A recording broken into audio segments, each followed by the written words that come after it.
Alright, well, if you're seeing this, this is me doing a review on SAO Fractured Daydream. I thought I'd go ahead and knock this out. Most people don't know this game exists, and rightfully so. Not many people play SAO. To give you an overview of how the menu works, here it is. You got your good old lobby. You join an aid quest over here, and you'll get way more XP than you would selecting a normal mission. You can select a mission. You got your boss raids, the extreme ones. You have to be 90 to do, which takes a while. I'm not 90 there, so I can't even get to that yet. Boss raids are self-explanatory. They're just bosses. You go in, you beat the bosses, you know, you get a couple things of loot. The quests, you go in, beat various challenges, and then you beat the final boss. Free roam's explanatory. It's just free roam.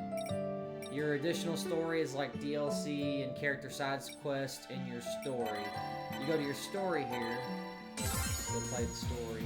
Right now, there's, I believe, just 5 chapters. You can honestly beat all this within, like, probably 3 hours. There's not that much content. Most people play this game for literally the co-op quests and boss raids.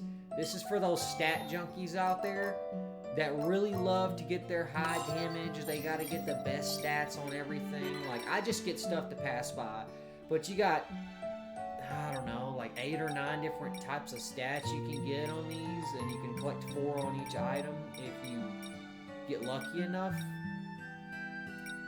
I've realized that in the long run, hit your sort and do the rank down and just select the highest level item. Don't worry about any of this color coding, rarity. Sometimes you'll get a good skill like the inflict poison. I got news for you.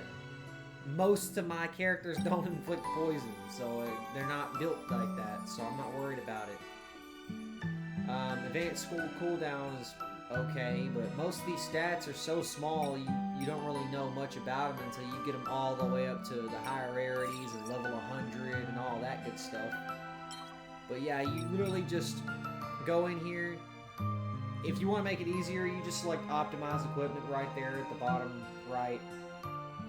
Optimize equipment, and it literally puts, I believe, the highest level items. Hold on, let me check. Yeah, it literally puts the highest level items on your character already. Passive skills, when you get in here, some of these passive skills are pretty useless. If you have a flying character and you like flying, Flight Master, you need to get that. That's on LIFO when you get her to 30. Yeah, there's not many that are great. Quietus, you do more critical damage when an enemy is stunned, frozen, or downed. And then you do Conquering Weakness, which just makes your crit rate higher for any enemy that's strong, I guess, which is literally most of the enemies. You put Quietus and Conquering Weakness on any character, you're going to have a decent damage output. Character classes are more or less self-explanatory. You got 2 snipers right here, and you got a grenade launcher chick in the middle. I know their names, I just don't feel like saying them. Dual blades, a gun, a sword, another character with a sword. Very quick, get behind the enemy, go in, do a couple jabs, back up. You don't want to get hit. These guys can take a hit, obviously, because they're tanks. But each of them have their own little buff stat. Some of them give you more defense. Some of you give more offense, maybe.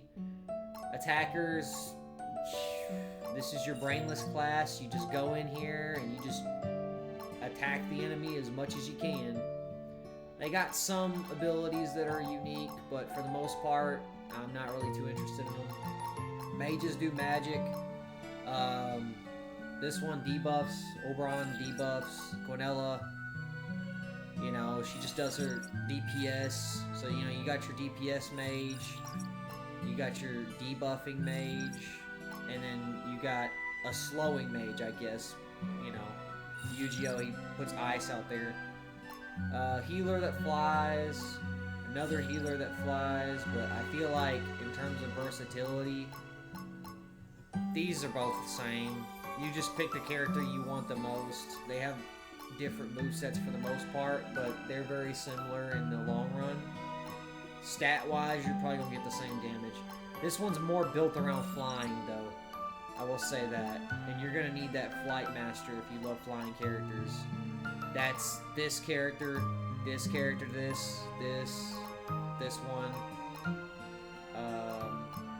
her, and her, I believe. You have like a quarter of these characters are flight characters. Support is not major. You literally play with whatever character you want. Yes, there's classes, but in terms of parties, nobody cares what you choose. If everybody on the party wants to be a rogue, it's not gonna hurt you. You can dodge any enemy attack, so you really don't need to be a tank unless you just like the character or the moveset. You pick whatever character you like the most and you just run with it. I like to mix it up and switch things, because I got these, I believe it's these two characters maxed out, along with that one. Some of these are halfway there. Create items.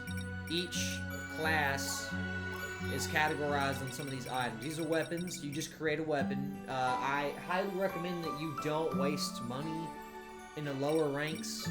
Get your character level up, your player rank up, as high as you can, because that's the highest number your items are going to get. Why spend money on creating items if they're just going to be low level? They're just going to take up space. Don't do that. Wait until you're a higher level and then create items. This is really for the people who just want to min-max. You're going to get so many items from quests, there's no point until you want to min-max. Accessories, just the items, the sub-items that you get right here are these 3 items. But the problem is they're random. You don't know which class is gonna get them, and you don't know if they're character specific. That is a possibility. It sucks, but it's possible. Let me just do some real quick. We'll just do, we'll do 10. Generate 10. Yes. Alright. We'll do a little generation here real quick. They're all level 70 and 69, because like I said, it goes off player rank. Tank, rogue, ranger, tank, support, fighter. You don't choose what these go for. They're RNG. You get whatever it gives you.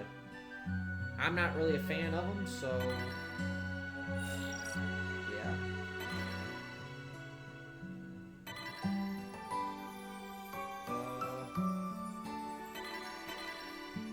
I'm gonna dismantle them. I don't need them. It gives you, I believe, crystals when you dismantle to help you with it. But yeah, no, wouldn't worry about too much. Your trial is just, I'm gonna be honest, they're all partially cosmetic related. I like this because I like the characters from the other games. It's a shame that one of those games was so short-lived, it's not even funny. You got usually 1 or 2 outfits. You got some of these that boost your drop rates. Nothing crazy. More cosmetics. And then, it's literally just 3 or 4 cosmetics, a couple accessories, background items, and at the end here, it's just more weapons, but they're rare. So it's not the greatest battle pass. It should be longer, but not many people are going to be playing this much. Some people will, but this game is more of a hop on, complete a challenge or 2, or invite a buddy kind of thing. Your challenges, you got your daily challenges. Some of them are reasonable, some of them just you're not even going to feel like doing. 20 enemies, you can easily do that. 30 hit combo as a fighter. See, I don't want to play as a fighter right now. I'm not going to bother. But if you wait until all the weeks are released and you just binge play at least like 1 weekend or something, you're going to wind up completing most of these. But they are locked by a week until you get to the end. See, this last one's going to be unlocked in 5 days because we're on week 4. Yeah, 500 enemies as a tank. Like, eventually, you go through here. Once these weeks unlocked, you're gonna have like each type of character. You know, like your mage, your support, your fighter, right? And all you really gotta do, and I recommend this to level up faster because you want to do more damage. You just do these aid quests right here, like the co-op quests. There's 5 out of 20. It doesn't really matter too much, but aid quests will grant you rewards based off your rank and not the quest you're doing. Why that matters is if you select a mission randomly, it's going to give you less XP than you helping somebody with their mission. But yeah, this is my short little tutorial of the store. Don't bother with the store. There's nothing in here. I mean, it's festive stuff, I guess. You got a couple things. Nothing crazy out of the ordinary. They could add a lot more cosmetics. They plan on adding more characters, but the only problem with live service games like this, every SAO has had this problem every single time. They run out of content. Yes, people want to play online battles, but you know, you got a 3-hour story campaign that you can literally just rush through. You can rapid click all the way through that if you wanted to.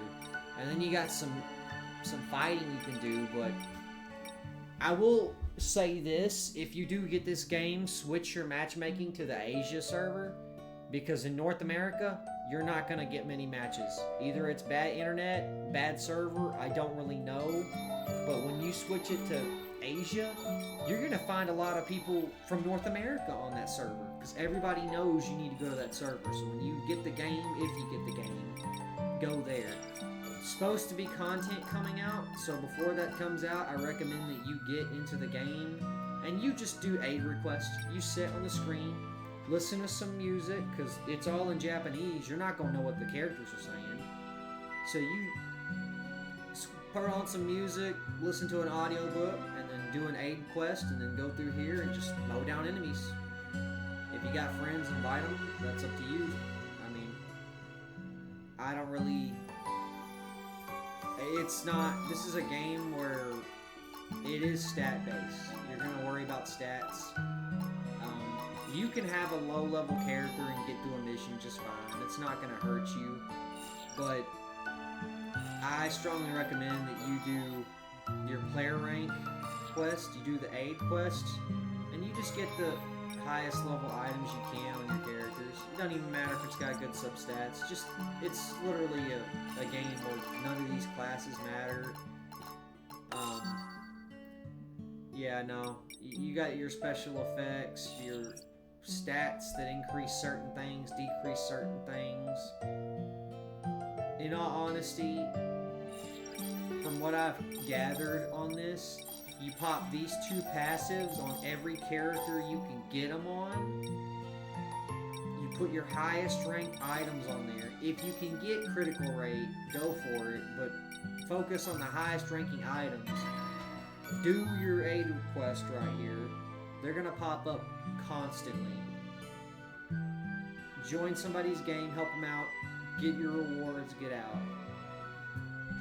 It's a rinse and repeat, but the aid request can be any mission that you've completed. So you go through here on the story mode, complete, I'll go to co-op quest here real quick, complete as many quests as you can all the way up. See right here, I can go all the way up here. Now, I don't personally care about the rewards on any of these because they're not very, like, that great. What you do focus on is getting a higher level so you can get the limited time rewards on these bosses. That's what you're focused on. Yep. And then complete your story mode. I haven't fully completed mine. I just haven't really got on much because of the 9 to 5 I work, but yeah. This is my little review. I'm probably going to hop off here. If you like SAO, pick the game up. If you don't, I wouldn't even bother, honestly, unless you just want a little game you can play in the meantime. But yeah, that's it for that.